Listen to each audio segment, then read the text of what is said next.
जनाब कितने लोग आ गए हैं?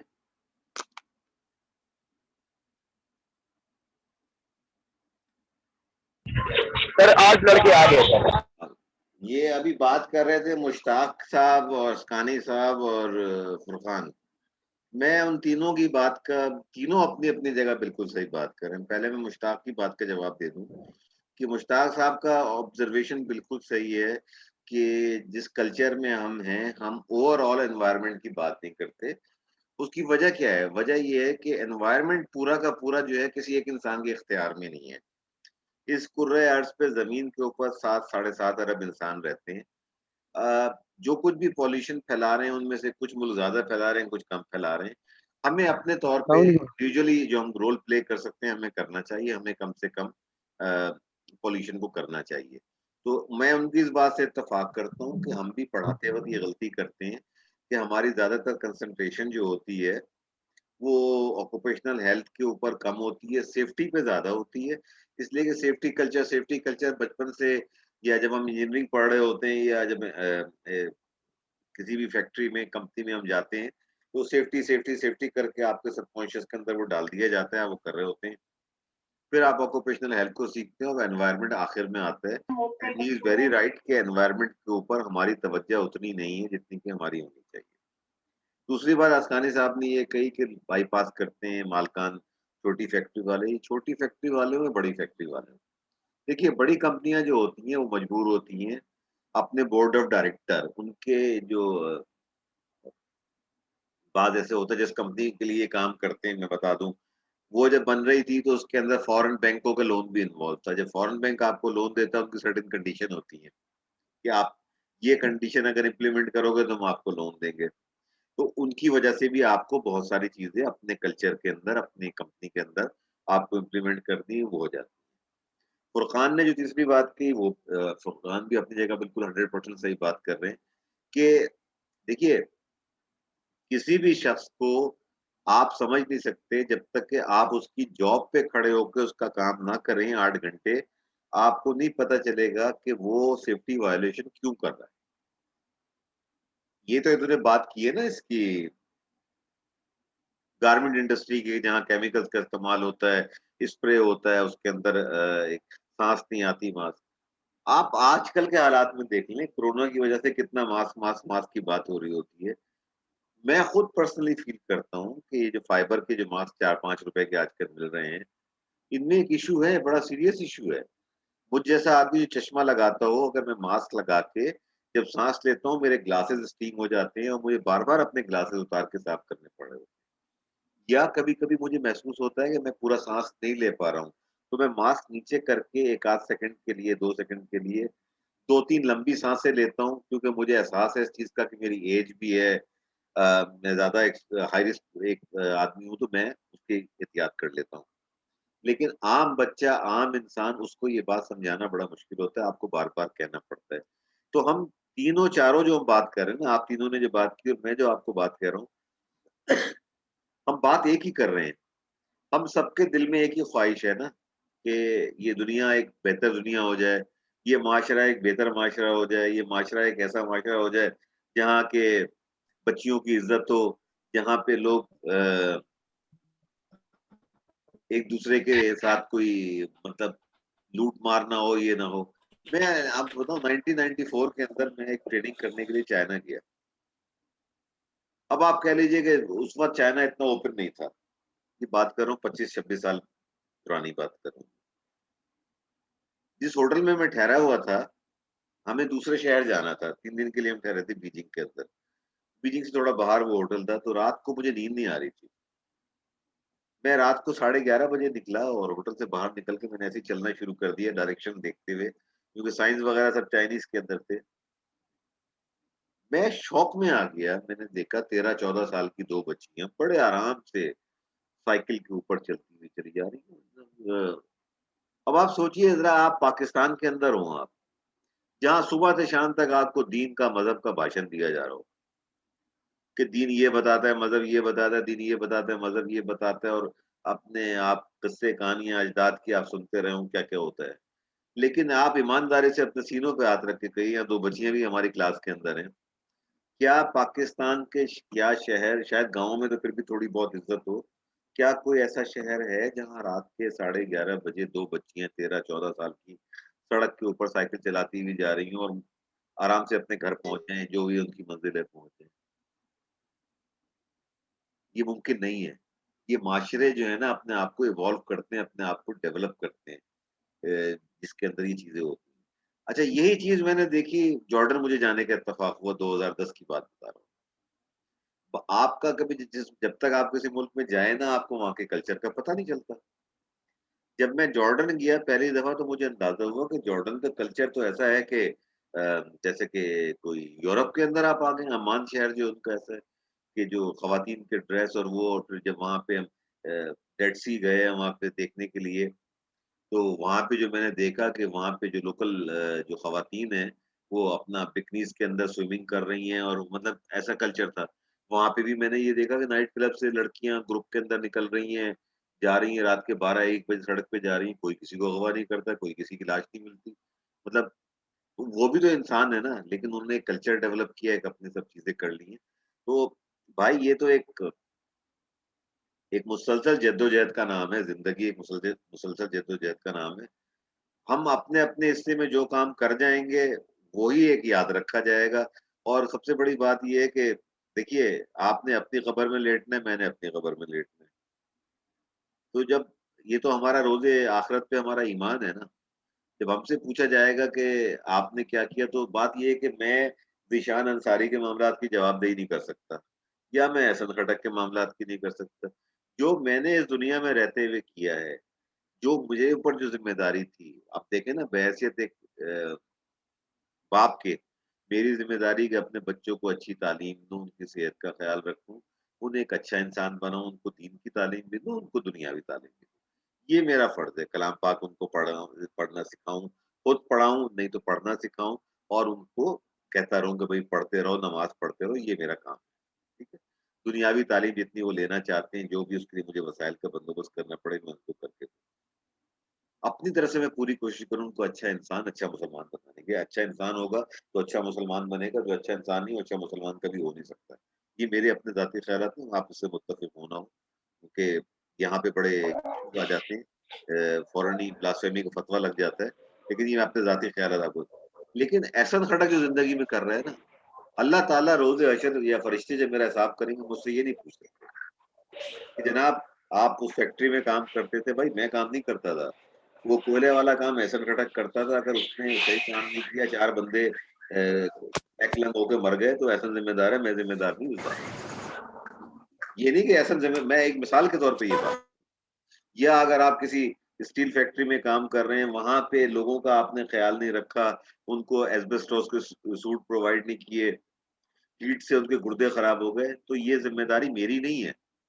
मेरा काम था आपको पढ़ाना, आपका काम था पढ़ना, आपका काम था इम्प्लीमेंट करना, आपने नहीं किया, आप ज़िम्मेदार हैं उस चीज़ के, मैं ज़िम्मेदार नहीं।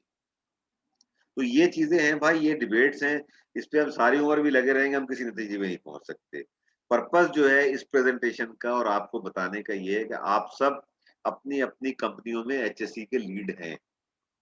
अगर नहीं है तो किसी दिन लीड बन जाएँगे। कुछ आज सीनियर होंगे, कुछ आज जूनियर होंगे, आज से 5 साल बाद, 10 साल बाद हो सकता है आप अपनी कंपनी के एचएससी मैनेजर हो। तो उस वक़्त जो आपको क्या करना चाहिए, क्या आपकी मेन ज़िम्मेदारियाँ बनती हैं? मेरा ये फ़र्ज़ है कि आपको वो चीज़ें बता दूँ, आपका ये फ़र्ज़ है कि सीख लें, उस पे अमल कर लें। अब ये जो एक बात है ना कि जी सेठिया culture, yes, this is a reality in Pakistan. इसको हम इससे आँखें नहीं बंद कर सकते हम। अगर मैं ये कहूँ कि पाकिस्तान में स्टेट का काम सिर्फ़ प्रॉफ़िट लेना है, गलत नहीं है। जैसे फुरकान बात कर रहे हैं ना, जो लेबर डिपार्टमेंट है, उसका काम है कि लेबर की प्रोटेक्शन करना। वो लेबर डिपार्टमेंट आए, मेरे पास आए, मैं फैक्ट्री चला रहा हूँ, मुझे ये कहे कि भाईजान आपके पास 25 आदमी काम कर रहे हैं, इस कानून के तहत 9 आदमियों से ऊपर अगर आपके पास ज़्यादा, फुरकान 1 मिनट बात कंप्लीट कर लूँ तो फिर आपको लेता हूँ। 9 से ज़्यादा अगर आदमी हो तो आप इनको ईओबीआई में आपको रजिस्टर कराना चाहिए, हर महीने इनके बिहाफ़ पे आपको कंट्रीब्यूशन करना चाहिए, ताकि जब ये लोग रिटायर होके जाएँ, 60 साल के हों, तो इनको गवर्नमेंट की एक पेंशन मिले। अगर मैं उनको 5,000 10,000 रुपए दे के भगा देता हूँ, उसका जिम्मेदार वो आदमी है या मैं हूँ? मैं तो उसे पैसे ऑफर कर रहा हूँ, वो कबूल करके जा रहा है, उन 10 आदमियों के जो हक मार के वो जा रहा है, उसकी जवाबदेही तो वो करेगा ना। जी फरहान, आप कुछ कह रहे थे?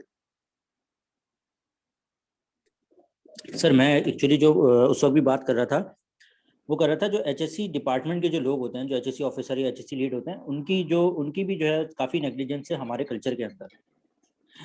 अगर हम किसी ऐसी इंडस्ट्री को देखें जो मल्टीनेशनल है और जिसके बोर्ड ऑफ डायरेक्टर्स हैं बाहर बैठे हुए हैं, तो उस कंपनी के भी अगर वो कोई यूनिट बाहर लगा हुआ है, यानी कि डेवलप कंट्री में लगा हुआ है, और कोई यूनिट यहाँ लगा हुआ है, तो सिस्टम एक ही है, प्रोसीजर्स एक ही हैं, पॉलिसी एक ही है, डायरेक्शंस एक ही हैं, लेकिन इम्प्लीमेंटेशन में आपको जो है वो फर्क नजर आ जाएगा, क्योंकि बेशक चीज़ें उनकी हैं लेकिन चलाने वाले हम लोग हैं। तो जो उस वक्त बात हमारी हो रही थी कि जो डिपार्टमेंट्स में या प्रोडक्शन के लोग जो हमें मसले हमें प्रॉब्लम्स क्रिएट कर रहे होते हैं या नहीं इम्प्लीमेंटेशन कर रहे होते हैं चीज़ों की, तो उसमें एक बड़ी गलती एचएससी डिपार्टमेंट की भी है। क्योंकि जैसे आपने आगे भी बताया कि हम सेफ्टी करते हुए, हम मसला ये है कि हमारे पास कोई प्रॉपर सेफ्टी की एजुकेशन नहीं है। ठीक है, छोटे मोटे कोर्सेज करके हम लोग आ जाते हैं, तो और उसके बाद हम खुद अपनी जो है वो, मैं मेजोरिटी की बात नहीं कर रहा, लेकिन ज़्यादातर जो मैंने देखा है, ऑब्जर्व किया है, कि हमारी अपनी कोई रिसर्च नहीं होती है। अगर कोई काम हमें करवाना है एचएससी के हवाले से, कोई वायलेशन हो रही है, तो उसके ऊपर कोई इन्वेस्टिगेशन नहीं होती है कि इसका कोई प्रॉपर हल क्या है। बस एक ऊपर ऊपर की बात कर दी जाती है कि जी हार्नेस पहन लो, तो जी ये लेडर लगा लो, तो बस यहाँ पे रेलिंग लगा लो। तो ये चीज़ें हैं जो कि हर्डल क्रिएट कर रही होती हैं प्रोडक्शन में। हमें एक बीइंग एन एचएससी गाय एक प्रॉपर जो है वो इसका सोल्यूशन और एक सिस्टम बनाने की जरूरत होती है हर चीज के लिए। और सिस्टम जो है वो एक दो दिन में नहीं बन जाता, सिर्फ एक चीज के लिए भी 6 महीने या साल भी लग जाते हैं हमें सिस्टम बनाने के लिए। बिल्कुल आप और सही कह फिर रहे हैं। दूसरी बात हमारे कल्चर की है। एक मैं आपको छोटी सी मिसाल दूंगा कल्चर के हवाले से, कि मैं जिस मैकेनिक से अपनी बाइक की मेंटेनेंस और ट्यूनिंग करवाता हूँ, उसने कोई 20 साल जो है वो कतर में या क्या कहते हैं काम किया है। वो जब यहाँ पर आया है आज से 7-8 साल पहले, उसने यहाँ पे हमारी तरफ अपनी शॉप खोली है। तो उस शॉप के पास उसके पास जो इक्विपमेंट थे वो इंतहाई अप टू डेट थे उस वक्त के लिहाज से। जो पूरा कंप्रेसर से जो नट वगैरह जो है ये सारे ओपन हो रहे होते हैं, जो किसी मैकेनिक की शॉप में शायद नाज़र ही मिलते हैं आपको। उसके पास फर्स्ट एड का बॉक्स रखा हुआ होता था। आहिस्ता आहिस्ता वो यहाँ के कल्चर में ढलता गया। अब ना वो इक्विपमेंट वाले यूज करता है, फर्स्ट एड बॉक्स उसने लगाया हुआ है, लेकिन उसके अंदर उसने अपना सामान रखा हुआ है, क्योंकि यहाँ पे उससे कोई पूछगछ नहीं है। मेरी उससे डिस्कशन हुई थी तो वो बोलता था कि हर वहाँ पे जो है वो रूटीनली विजिट्स हो रहे होते थे हर शॉप के ऊपर, मैकेनिक्स के ऊपर, वहाँ के इन्फोर्समेंट एजेंसीज के, जो इन चीज़ों को मॉनिटर कर रही होती थी, और फाइन भी लगते थे। तो ये एक चीज़ें हैं। एक तो कल्चर का हमारा हिस्सा है, दूसरा हमारी इंडिविजुअल रिस्पॉन्सिबिलिटीज़ भी जो हम सही तरीके से पूरी नहीं कर पाते हैं, जिसकी वजह से खुद भी ट्रबल में रहते हैं, परेशान रहते हैं। और जो लोग होते हैं डिपार्टमेंट्स के, प्रोडक्शंस के, उनको भी कोई सही गाइडेंस नहीं मिलती है, तो वो भी जो है वो सेफ्टी को बाईपास करते हैं फिर। तो सही कह रहे हैं। अच्छा, 2 हज़रात ने और हाथ उठाए हैं, मुझे नाम नज़र नहीं आ रहे हैं यहाँ पे उनके। जी सैयद मुबशर हुसैन सर। जी मुबशिर। अच्छा सर, फुरकान की जहाँ तक बात है, फुरकान ने बात सही कही है कल्चर से रिलेटेड। लेकिन इसमें एक पॉइंट ये भी है ना कि आप जैसे अगर आप लोकल साइड के ऊपर देखते हैं तो अब कंपैरिजन इतना आ रहा है, मतलब कंपटीशन इतना हो गया है कि जो एक काम करने, जो सेफ्टी के साथ काम करने जा रहा है और सेफ्टी को मतलब मेजर्स करते हुए चल रहा है, और वो अगर वो कोटेशन दे रहा है 1 लाख की, तो उससे जो नीचे वाला जो सेफ्टी को बैलेंस कर रहा है और कोटेशन दे रहा है 70,000 की, तो उसकी तरफ रुजू किया जा रहा है कि जी कोटेशन इसकी कम है। और उस ये नहीं चीजें देखी जा रही, डोमेस्टिक लेवल के ऊपर मैं बात कर रहा हूँ, छोटे लेवल पे ये चीज बिल्कुल नहीं देखी जा रही कि वो सेफ्टी की जो है वो वायलेंस कर रहा है, और उसको ही काम दिया जा रहा है सिर्फ किस वजह से कि पैसे कम है। ठीक है।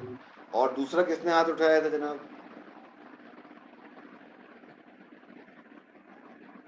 चले। अच्छा देखिए, मैं फुरकान आपकी एक बात का मैं आपसे पूरा मुत्तफिक हूँ। बात सारी कल्चर की होती है, माशरों की होती है। माशरे आगे बढ़ने चाहिए, ये बेहतरी होनी चाहिए। मैं देखिए बड़ी घटिया सी मिसाल दे रहा हूँ आपको। ये एक पाकिस्तानी ड्राइवर को आप यहाँ पे ले लें, आप देखेंगे वो सिग्नल भी तोड़ रहा होगा, सब कुछ कर रहा होगा। वही आदमी जब सऊदीया एयरपोर्ट पे उम्रा करने जाता है या दुबई एयरपोर्ट पे उतरता है, क्यों वो भाग के इधर-उधर जाके नहीं खड़ा होता लाइन, क्यों जाके चुपचाप लाइन में खड़ा हो जाता है? क्यों हर चीज़ ट्रैफिक के रूल को वायलेट नहीं करता, फॉलो कर रहा होता है, क्यों कर रहा होता है? इसलिए कि उन्होंने एक कल्चर एक बना दिया है, एक सिस्टम बना दिया है। उस सिस्टम में चाहे कोई अमीर हो, चाहे कोई गरीब हो, कोई प्रिंस हो। मुझे आज भी याद है कि वाकया में पढ़ रहा था कि जो दुबई का रूलर है, ये इस वक़्त मैं नाम भूल जाता हूँ इनके, वैसे मुझे इनसे कोई दिलचस्पी भी नहीं है। जब ये क्राउन प्रिंस था, तो ये अपनी बहन के घर गया और उसने गाड़ी रॉन्ग पार्क की हुई थी। ये उस जगह पार्क की जहाँ पे नहीं करनी चाहिए थी, नो पार्किंग पे पार्क करके चला गया। जब ये वापस आया तो उसकी गाड़ी के ऊपर टिकट लगा हुआ था। इसने इधर-उधर देखा, पुलिस वाला आ गया, उसने कहा कि तुम मुझे जानते हो, मैं कौन हूँ? उसने कहा हाँ, मैं जानता हूँ आपको, आप कौन हैं? आप क्राउन प्रिंस हैं। लेकिन अगर आप कानून को फ़ॉलो नहीं करेंगे तो कौन करेगा? तो वो खुद कहता है कि जी मैंने उस बंदे को प्रमोट किया और मैंने अपना फाइन जमा कराया। ये देखिए, ये मैं ये नहीं कि उसकी कोई तारीफ़ कर रहा हूँ, बात ये है कि अगर आप इस चीज़ को प्रमोट करना शुरू कर दें ना, मैंने आपसे पहले भी एक बात कही थी, आज भी उस बात को दोहरा रहा हूँ कि हम सब फ्यूडल्स को गालियाँ देते हैं, फ्यूडल मेंटालिटी गलत है, फ्यूडल ये है। लेकिन हम सबके अंदर एक फ्यूडल है, छुपा हुआ एक फ्यूडल शैतान की तरीके से, नफ़्स कह लें आप उसको, जो भी कह लें। जब आपके ऊपर कोई बात आती है, आप पहले या आप ये बात कर रहे हैं ना, मैं तो जब से ये सिटी कैंपस का चार्ज मेरे पास आया है ना, मैंने 3 हफ्ते में इतना सीखा है कि 4 महीने में आप लोगों के साथ पढ़ा के नहीं सीखा जितना उन बच्चों ने मुझे सिखाया है।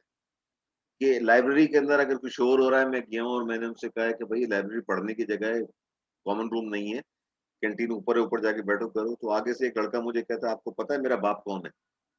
मैंने कहा, "तेरा बाप जो भी होगा, मुझे नहीं पता, लेकिन मुझे इतना पता है कि तेरे बाप ने तेरी तरबियत बहुत खराब की है। तो मुझे मेरे ऊपर तो तेरे बाप का इंप्रेशन कोई अच्छा नहीं पड़ेगा, तेरा बाप सुप्रीम कोर्ट का जज भी क्यों ना हो, मेरी सेहत पे तो कोई फ़र्क नहीं पड़ता इस चीज़ से। तेरा बाप अगर सुप्रीम कोर्ट का जज भी है, तो अगर तूने" ये मैं बता रहा हूँ, जब हमारे बच्चों के अंदर ये मेंटालिटी चली जाए ना, तो समझ लीजिए कि तबाही है ये।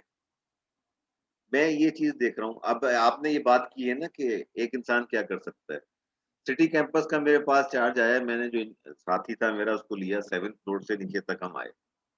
मैंने उससे 3 सवाल किए। मैंने कहा भाईजान ये जो लाइब्रेरी है, इसमें कोई स्मोक डिटेक्टर लगा हुआ है? ये जो सर्वर है, इसके अंदर कोई आपने स्मोक डिटेक्टर लगाया हुआ है? उसका जवाब आपको बताऊँ मैं क्या? आप सुन के आपको हँसी आएगी। उसने कहा सर रात के 9 बजे जब हम क्लासें खत्म होती हैं ना, तो हम मेन सर्किट ब्रेकर ऑफ कर देते हैं ताकि कोई अगर खुदा ना खास्ता हमारे पीछे आग ना लगे। तो मैंने उससे सिर्फ एक सवाल किया, मैंने कहा तुम्हें पता है कि स्मोक डिटेक्टर अब कितने सस्ते हो गए हैं? अगर तुम किसी भी कंपनी को देखो, इंटरनेट पे जाओ, सर्च करो, पाकिस्तान में कंपनियाँ मौजूद हैं, उनको बुलाओ, सर्वे कराओ, 2-3 से कोटेशन लो, जो आपको मुनासिब लगे लो, अप्रूवल लेके देना मेरी ज़िम्मेदारी है, तुम लगाओ।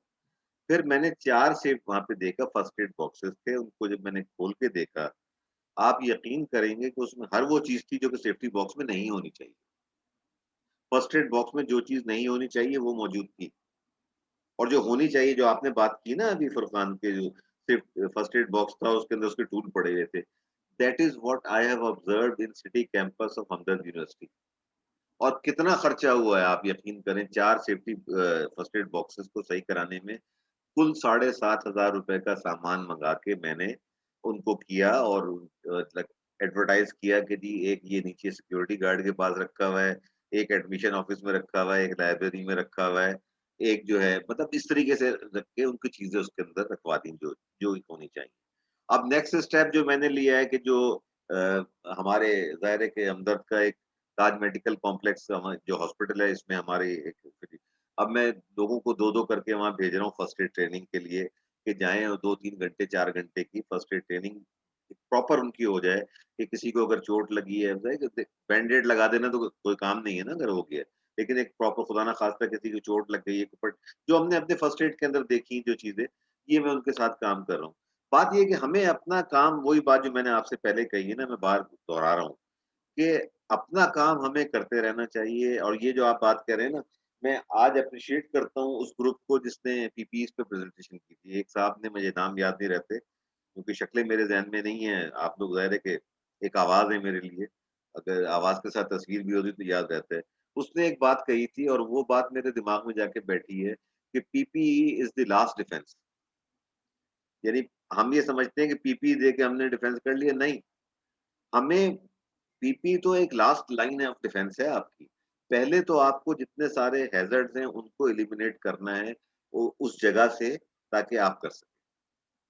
ये चीज़ें हैं भाई, और भी अगर किसी की कोई बात हो तो फिर हम आगे बढ़ें इसके ऊपर, अगर किसी ने कोई बात करनी है तो। सर मैं देखिए, एक ये बात इसको करना इसको चाहूँगा। जिहाद समझ के आप करें, ये ना समझें कि नौकरी है। अगर आप इसको नौकरी समझ के करेंगे ना, तो फिर वही होगा कि आप 5 बजे जो है बाइक स्टार्ट करेंगे और अपने घर की तरफ चल देंगे, पीछे आपको ये फ़िक्र नहीं होगी पीछे क्या हो रहा है। तो ये छोटी-छोटी चीज़ें होती हैं जिनके ऊपर आप काम करेंगे तो अच्छा। हाँ जी, कोई अगर कोई बात कर रहा है तो मैं आगे चलूँ फिर? जी सर, वो बात कर रहे थे ना कि हम एनवायरनमेंट पे क्यों नहीं काम कर रहे, और जी, ये चीज़ें हैं। सर अपनी तरफ से तो कर सकते हैं ना। ऑफिस अपनी जा रहे ज़ात हैं के तो तौर हम पे एक बिल्कुल। ऑफिस जा देखिए, रहे हैं, ग्रुप बना के जाएँ। यही बात है, आप कारपूलिंग करें, आप जो है अगर पब्लिक ट्रांसपोर्ट को बेहतर कर दें।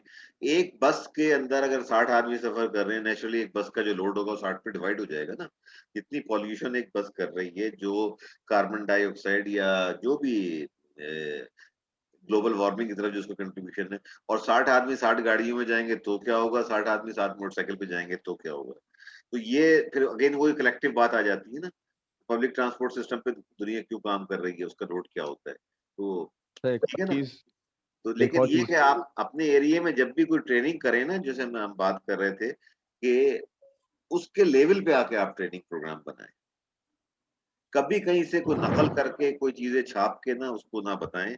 उसके पास अगर आप खड़े होके 4 घंटे, आधा घंटा उसके साथ अगर आप खड़े हो जाएँगे ना, जो शॉप फ्लोर पे जो बंदा काम कर रहा है, उसका काम देखेंगे, क्या काम कर रहा है, उसकी क्या प्रॉब्लम है। आप देखेंगे ना, फिर आप उसके हिसाब से आप ट्रेनिंग प्रोग्राम ज़्यादा बना सकते हैं, बेहतर बना सकते हैं। फिर उनमें से जो अच्छे लोग हों, उनको आप रिक्रूट करते हैं। ज़ाहिर है कि आपके अंडर में अगर आप मैनेजर हैं, आपके अंडर में 4 फैक्ट्री हैं, तो आप चारों में हर वक़्त एक जगह नहीं हो सकते ना, एक वक़्त में एक ही जगह आप हो सकते हैं। तो बेहतर ये होगा कि आप उन लोगों को वहाँ से किसी एक आदमी को पिक कर लें, उसको कहीं बाहर से कोई अच्छी ट्रेनिंग करा लें। वो ज़्यादा आपके लिए हेल्पफुल होगा, इसलिए कि उस फैक्ट्री में 24 घंटे वो मौजूद होता है या 8 घंटे वो मौजूद होता है, और वो लोगों को समझता भी होगा, और वो फिर आपको हेल्प करेगा उनके हिसाब से ट्रेनिंग प्रोग्राम बनाने में। क्रू मेंबर आप लेंगे। फिर सबसे बड़ी बात जो होती है कि रिस्क असेसमेंट करना। अब रिस्क असेसमेंट करना, अगर आप दुनिया की किताबें उठा के पढ़ोगे, उसके हिसाब से आप चलोगे ना, तो पाकिस्तान की कोई फैक्ट्री रिस्क फ्री फैक्ट्री हो ही नहीं सकती। आपको इतने नज़र आएँगे। वही बात है, ग्राउंड रियलिटीज़ को देखते हुए आपको कि क्या हो सकता है, क्या मुमकिन है, क्या नहीं हो सकता। उसी हिसाब से फिर अपना आप काम करें, डेवलप करें, रिस्क असेसमेंट बनाएँ और फिर उसकी मिटिगेशन के ऊपर काम करें कि कौन-सा रिस्क है, उसको मैं किस तरीके से मिटिगेट कर सकता हूँ। अब ये इन्होंने बात की थी अभी कि जी वो उस जगह मास्क की प्रॉब्लम होती है गारमेंट इंडस्ट्री में। मैंने उनकी बात मान ली। लेकिन क्या जूते पहनने पे उसको कोई प्रॉब्लम होती है? अगर प्रॉपर सेफ्टी शूज़, तो आप कम से कम आप उसको फ़र्ज़ करें कि पूरा उसकी वर्किंग कंडीशन ऐसी है, तो आपको उसको डिज़ाइन कराना पड़ेगा। चलें वो अभी हम एक तरफ रखते हैं। लेकिन वो अपने आप को जिस्म के खुले हिस्सों को महफूज़ रखने के लिए डांगरी तो पहन सकता है। डांगरी आप ऐसे मटेरियल की बनवा सकते हैं जो कि लाइट हो, जिसमें उसको पसीना ना आए, कॉटन की हो। उसको आप ये कहें कि अपने कपड़ों के ऊपर डांगरी ना पहनो, अपनी आप शर्ट उतार दो, अ, मतलब ट्राउज़र उतार दो और आप डांगरी पहन लो, बाद में आप जाके चेंज रूम के अंदर चेंज करके अपने शावर लेके अपने कपड़े पहन लो। ये तो आपको बता सकते हैं। आप उसे जूते तो पहना सकते हैं, क्योंकि जूते पहनने से वो केमिकल के स्प्लैशेज़ जो उसकी स्किन के ऊपर होंगे उससे बच जाएगा। खुदा ना ख़ास्ता कोई हेवी चीज़ गिरेगी उससे बच जाएगा। ये तो आप मिटिगेट कर सकते हैं। हर चीज़ आइडियल नहीं होती, दुनिया में कोई चीज़ आइडियल नहीं होती, लेकिन कहीं न कहीं हमें शुरू करना पड़ता है। तो पहला स्टेप तो हमें लेना पड़ेगा ना, बच्चा भी पहले क्रॉल करता है, उसके बाद वो अपने पैरों पे खड़ा होता है, घुटनों के बल चलता है, फिर पैरों पे खड़ा होता है, फिर लड़खड़ा के चलता है, फिर उसके बाद चलना शुरू करता है ना। तो यही चीज़ एग्ज़ैक्टली हमारे ऊपर अप्लाई होती है एचएससी के नीट के ऊपर, कि आपको पहला स्टेप लेना है कहीं। अगर मैं बैठ के आपको ये कहूँ कि जी इस वक़्त जो है आर्कटिक पे ये हो रहा है, तो नॉर्थ पोल पे ये हो रहा है, तो साउथ पोल पे ये हो रहा है, तो फलाना ग्लेशियर मेल्ट हो रहा है। शायद आपको उससे कोई फ़ायदा ना हो। लेकिन अगर आप जिस जगह काम कर रहे हैं वहां रहते हुए आपने 2 आदमियों को ये सिर्फ सिखा दिया कि भाई मोटरसाइकिल चलाते वक्त जरा एहतियात कर लिया करो, इधर उधर कट शट मत मारा करो, एहतियात से गाड़ी चलाओ, सुबह को जब निकलो और सड़क के ऊपर अगर ओस पड़ी हुई हो तो गाड़ी एहतियात से चलाया करो, कहीं अगर तुम्हें कोई ये चीज अगर आपने अचीव कर ली ना, देखिए ये छोटे छोटे स्टेप में आपको चलना पड़ेगा। ये वो चीज नहीं है, एचएससी हो गया या कल्चरल चेंज जो है ना, ये स्टेप्स के अंदर आती है, इसमें छक्के कभी नहीं लगते। अगर आप छक्के लगाने के चक्कर में रहेंगे तो आप कहीं भी नहीं पहुंच, आगे बढ़े भाई। जनाबे अली, खामोशी छा गई है। जी सर। जी सर, आगे बढ़े। अच्छा, अब ये जो मैंने आपसे बात कही है कि एचएससी मैनुअल, पर्सनल एक्सपीरियंस मेरा पता है क्या है,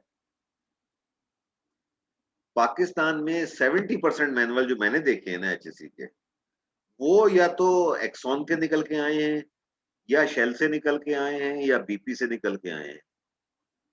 जितने एक्सीडेंट रिपोर्टिंग फॉर्म है वो ज्यादातर मैंने देखे हैं कि किसी आदमी ने खुद, और वैसे भी व्हील को रीइन्वेंट करने की जरूरत नहीं है, लेकिन अक्सर ही मैंने देखा है कि एचएससी मैनुअल जो बनते हैं ना, वो छापाखाना होते हैं।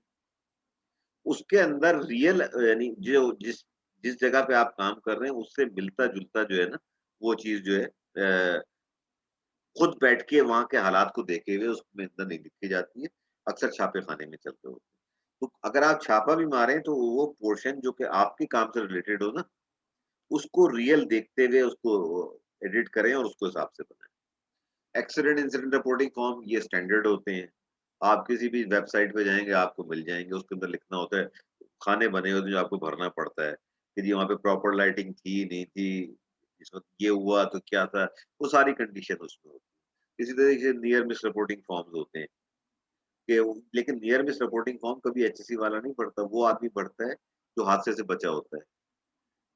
अगर उसके अंदर इतनी अकल होगी, इतनी उसकी अवेयरनेस होगी, इतनी एजुकेशन का लेवल होगा, तभी वो नियर मिस फॉर्म को जो है प्रॉपर्ली भर के जमा कराएगा कि जी ये हुआ है।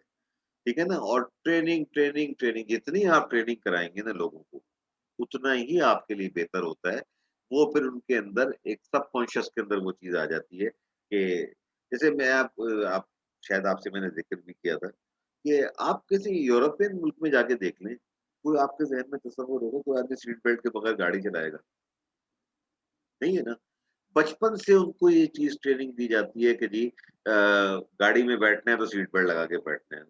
मैं जब यहाँ देखता हूँ मेरे अपने एक दोस्त के साथ में बैठा, तो पैसेंजर सीट के अंदर उसके अंदर एक क्लिप फंसा हुआ था। मैंने कहा भाई ये क्या है? कहने यार मेरी बीवी सीट बेल्ट नहीं लगाती है भाई, इसलिए मैंने लगाया है। मैंने 25 रुपए का। मैंने कहा अहमक आदमी, या तो दूसरी शादी के चक्कर में, ये क्या है? बीवी की जान ज्यादा जरूरी है, 25 रुपए का तूने क्लिप लगा के जो ये किया हुआ है। नहीं मैं 40 से ज्यादा गाड़ी नहीं, ये अप्रोच है उस शख्स की जो कि खुद इंजीनियर है, 25-30 साल किसी रिफाइनरी में काम किया है, वो मुझे ये तकरीर कर रहा है कि मैं उसके साथ गाड़ी में बैठा हूँ कि उसने सीट बेल्ट के क्लिप में एक दूसरा एक वो नहीं मिलता, मेटल का क्लिप मिलता है जो आपस में फंसा दें तो गाड़ी टू टू नहीं करती है। ये लोगों की मेंटेलिटी है। अब इसको आप क्या कर सकते हैं? इसका आपके पास क्या इलाज है? आपके पास कोई इलाज नहीं, सिर्फ आप उसको कह ही सकते हैं कि भाई जो कुछ तुम कर रहे हो ये अच्छा नहीं कर रहे हो। इसी तरीके से कि जब अगर कोई एक वाकया, एक इंसिडेंट किसी भी जगह पे एक से ज्यादा दफा हो रहा है, तो आपको अपने पूरे सिस्टम को रिव्यू करने की जरूरत है, बिकॉज ये क्राइम है। क्वालिटी में भी हम ये बात कहते हैं कि एक गलती अगर दोबारा हो रही है ना, there is something wrong either with the person और विद द सिस्टम। तो आप उन चीजों को आप देखें, रिव्यू करें, बार बार करें। एचएससी की जो चेक लिस्ट है आपकी, उसको आप जाके देखें। और देखिए, पुलिसिंग अगर की ना, तो एचएससी कभी नहीं, एचएससी कल्चर कभी पुलिसिंग से नहीं आता। उसके दिल से अगर आवाज आएगी ना कि ये जो काम करने में जा रहा हूँ ये गलत है, तब तो वो है। अगर आप उसके अंदर ये फीलिंग पैदा नहीं कर सके तो आप फेल हो गए। ठीक है जनाब? अच्छा, अब ट्रेनिंग पे आ जाइए। ट्रेनिंग जो होती है, जो ऑपरेशन में लोग काम कर रहे होते हैं, जैसे कि फुरकान ने बताया कि उनकी ट्रेनिंग और होती है, मेंटेनेंस वालों की ट्रेनिंग और होती है। ठीक है ना? मेंटेनेंस वालों को आपको वर्क परमिट का कॉन्सेप्ट समझाना पड़ता है, वर्क परमिट क्या होता है? Basically work permit is a licence to carry out repair and maintenance, ठीक है ना? इसकी दो किस्में होती हैं, एक को हम कोल्ड कहते हैं, एक को हम हॉट कहते हैं। अच्छा, हॉट वर्क परमिट हो या कोल्ड वर्क परमिट हो, एक चीज बड़ी दोनों में फंडामेंटल होती है, वो मुझे बताएगा? कौन बताएगा क्या चीज होती है कॉमन? आप किसी इक्विपमेंट पे कोल्ड वर्क कर रहे हो या हॉट वर्क कर रहे हो, परमिट आपने बनाया है, इशू किया है, पहला काम क्या करेंगे आप परमिट के साथ? सर आइसोलेशन मेक श्योर करेंगे, होनी चाहिए कंफर्म। जी, और सर जो परमिट दे रहा है और जिसको दे रहा है वर्किंग पार्टी को, उसकी दोनों के दरमियान अंडरस्टैंडिंग होनी चाहिए कि काम क्या होने जा रहा है, उसको ब्रीफ करना और उसने क्या अंडरस्टैंड किया, ये बहुत इंपॉर्टेंट है। ओके, और सर तीन चीज परमिट आप की लोग मिस कर वैलिडिटी रहे हैं। चेक करेंगे सर फर्स्ट एडर का होना और फायर फाइटर का होना वहाँ उस जगह पे। फायर फाइटर का होना, फर्स्ट एडर का होना, ये सब बात की सर, बात है, बुनियादी सर बात की है, परमिट बुनियादी। की वैलिडिटी चेक करेंगे वैलिड है कि नहीं है। ये सब बात की बात है, बुनियादी बात ये सर, है, जिस PPEs इक्विपमेंट को आप कोल्ड वर्क परमिट इशू कर रहे हैं, हॉट वर्क परमिट इशू करने से पहले उसकी इलेक्ट्रिकल सप्लाई को डिस्कनेक्ट करवाना है। सर मैं एक्सप्लेन कर दूं hot permit and cold permit. जी, cold permit and hot permit मैं एक्सप्लेन कर दूं सर। मैं भी करता हूं।